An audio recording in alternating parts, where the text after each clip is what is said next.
বলছে আমরা হলো রাসূলের উম্মত, রাসূলের হুকুম আহকাম মেনে চলি, কিন্তু রাসূলের নাম শুনলে কিন্তু চোখে চুমো খাই, কিন্তু রাসূল যে কথা বলে গেছে সে কথা একদমও মানি না। হয় না ভাই? সেটা বর্তমান চলছে না। আল্লাহ রাব্বুল আলামিন কোরআনে পয়েন্ট টু পয়েন্ট পরিষ্কার সব কিছু বলে গেছেন। মানুষ কিন্তু সেদিক থেকে মুখ ফিরিয়ে নিয়েছে আস্তে আস্তে। আজকে বলুন, কোরআনে এসেছে নামাজটাকে প্রতিষ্ঠিত করার জন্য। অনেক নবী এসেছিল, তাদের উপর কিন্তু নামাজ ফরজ হয়নি, কিন্তু এলাকা ভিত্তিক প্রতিটা সমাজে সমাজনীতি নিয়ে নয়, শুধু রাসূলের নীতিদের দিনকে বা শান্তি প্রতিষ্ঠিত করার জন্য তাদের বারবার হুকুম করা হয়েছে। আজকে আমরা শান্তি প্রতিষ্ঠা করি না, আমরা অশান্তি প্রতিষ্ঠা করে চলেছি। কি চলেছে অশান্তি? আজকে আমাদের মগজটাকে রাজনৈতিক লোকেরা এমন ভাবে আমাদেরকে ধলাই করে দিয়েছে যে দিনের কথা আমরা যত বলি না কেন, আমাদের দিনে আমাদের মগজে এত প্রভাব পড়বে না যত রাজনীতিবিদ কথা বললে কিন্তু আমাদের দিলে বা মগজে যত প্রভাব পড়ে না ভাই?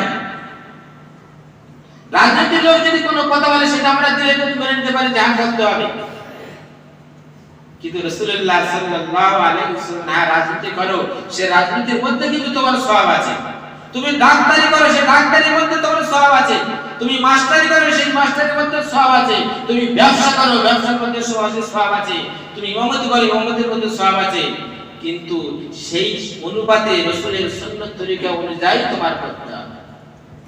ডাক্তার কাছে ডাক্তার করতে গিয়েছে, চিকিৎসা করতে গিয়েছেন, আপনার হচ্ছে তো সঠিক চিকিৎসা করার পরে হয়তো সেখানে বিল হয়েছে আপনার 5000 টাকা, সে সেখানে বিল করে দিয়েছে 15000 টাকা। এটা জুলুম করা হলো, এটা সমাজের খেদমত করা হলো না, দিনের খেদমত করা হলো না, এটা মানুষের উপর অত্যাচার করা হলো, জুলুম করা হলো।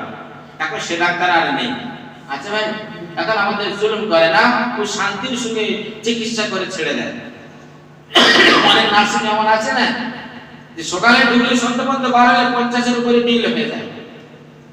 হয় না ভাই? এগুলো দিনের খেদমত করছে না।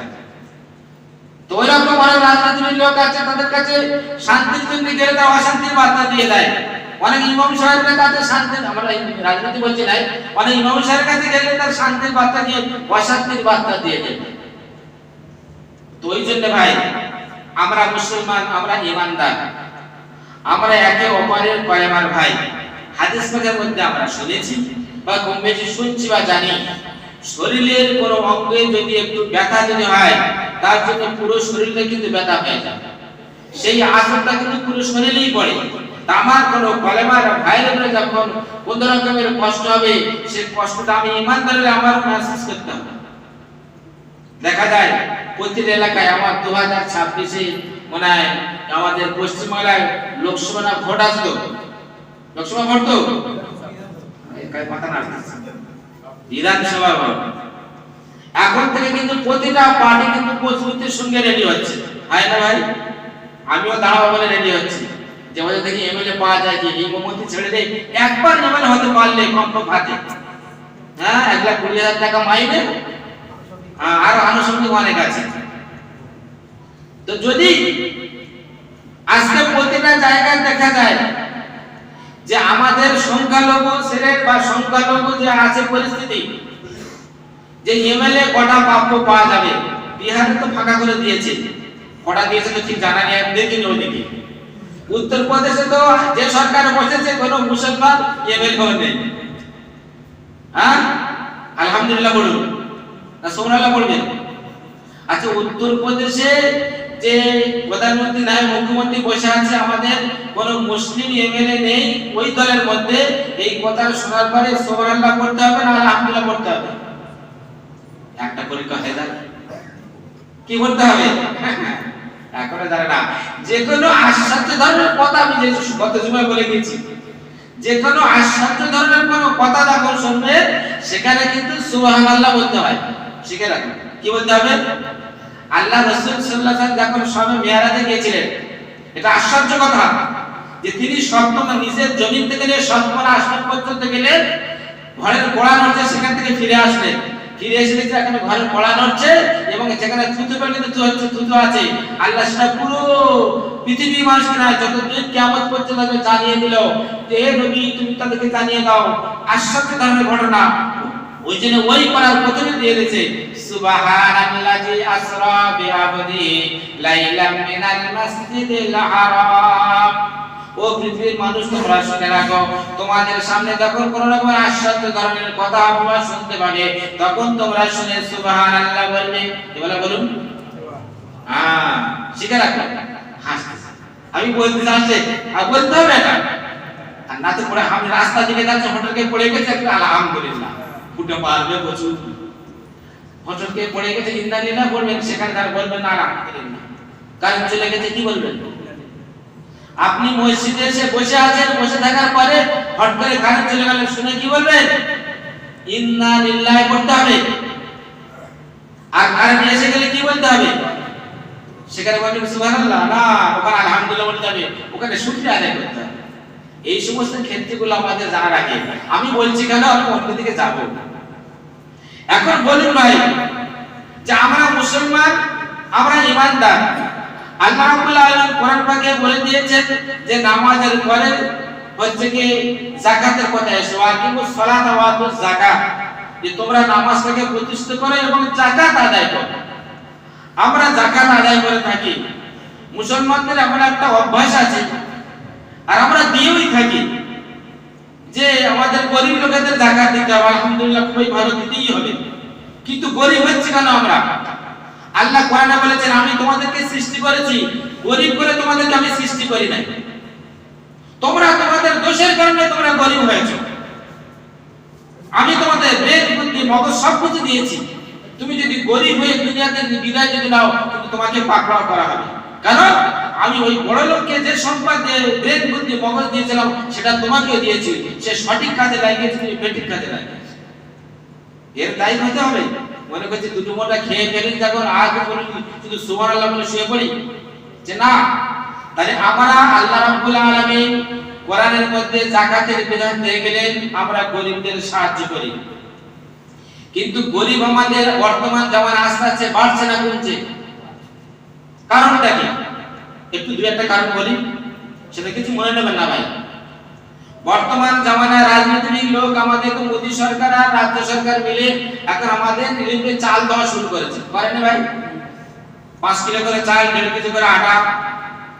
এখন আপনাদের এলাকায় লোক খায় না, কিন্তু আমাদের এলাকায় খায়। এখন জলায় কাজ করার লোক পাওয়া যায় না, যে মজুদদার পাওয়া যায়। কারণ চাল দিচ্ছে দিদি আর মুদি, তাহলে দুজনে মিলে পাচ্ছি আপনার লক্ষ্মীর ভান্ডারের টাকা।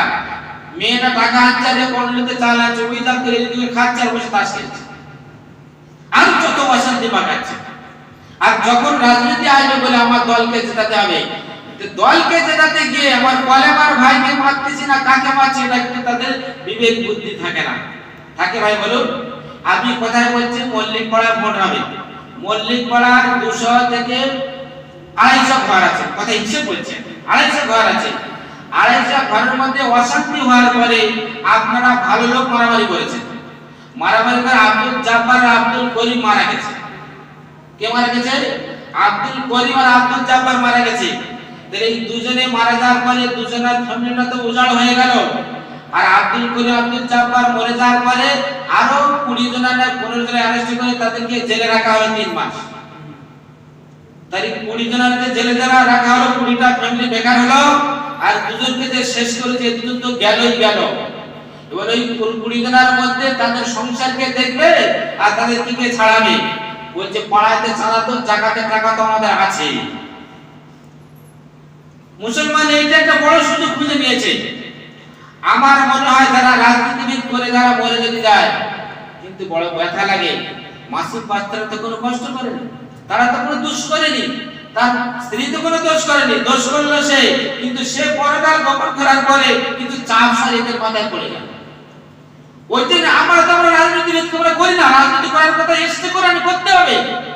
কিন্তু তাই নিয়ে নিজেদের মধ্যে মারামারি কাটাকাটি আমার মল্লিক পাড়া যেন না হয়, আমি আগে থাকতে বলছি।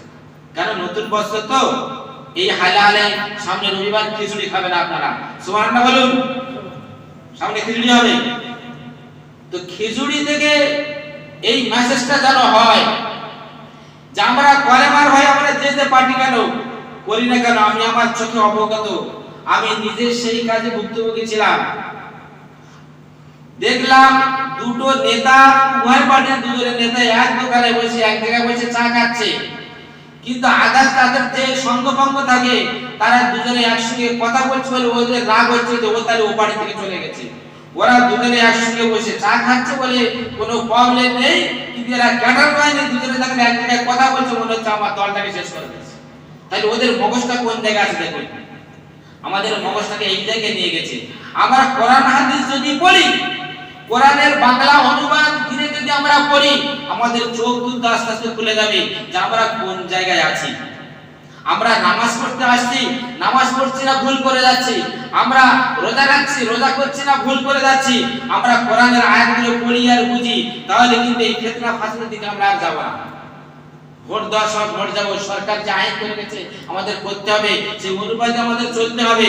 কিন্তু তাই নিয়ে এতদিন আমাদের মাতামাতি করার দরকার নেই। যতক্ষণ যদি আমরা ওইখানে মাতামাতি করছি, ততক্ষণ যদি আমরা ব্যবসা বাণিজ্য নিয়ে যদি চলি, আমরা কিন্তু কামিয়াব হয়ে যাব। কিন্তু মুসলমান সমাজকে আমরা বুঝিয়ে পাচ্ছি না। ওলামারা, তবলিগ ভাইরা, ফুরফুরা হুজুররা সবাই মিলে বোঝালো, কিন্তু কোনো কান ধরতে দিচ্ছে না। আমাদের গড়া কিন্তু শেষ করে দিয়েছে। গড়াচারি গড়া শেষ হতে সব শেষ হয়ে যাবে। আজকে আগে জমিয়ত ওলামা যখন ডাকতে সিদ্দিকুল্লাহ চৌধুরী, এক ডাকে অনেক লোক চলে যেত। যখন সে রাজনীতি গেল, সে ডাকলে কেউ যায় না। আমিও নিজে তার বিরোধী করি এখন। এর আগে নওশাদ সিদ্দিকী রাজনীতি করছিল, কিছু লোক যে আমাদের মুসলমান করতে সাপোর্ট করছিল, এখন তার ভাই খালাতো ভাইকে শাস্তি হবে আমি ঠিক জানি, কাসেম সিদ্দিকী। তিনি যে ডাকলে যে লোক চটচট করে বার হয়ে চলে যেত, তিনিও রাজনীতি দেখে দিল। দেখুন তার সম্মুখে কিছু আছে থাকবে, কিন্তু যত ভক্ত ছিল ভক্ত কমে গেল, যাবে না।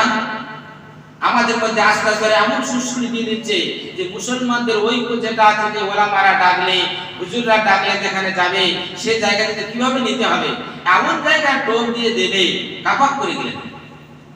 ভাই এই হলো আমাদের আস্তে আস্তে মেরুদণ্ডগুলো ভেঙে যাচ্ছে। আমার জওয়ান ভাইরা, আমাদের সেরকম সাজতে হবে। আমরা কিন্তু ভুল ফাঁদে পা দেব না। আমরা আমাদের ব্রেন বুদ্ধি মগজ আল্লাহ দিয়েছেন, আমরা আমাদের ব্রেন বুদ্ধি মগজটাকে সঠিক জায়গায় সঠিকভাবে কাজে লাগাবো ইনশাআল্লাহ।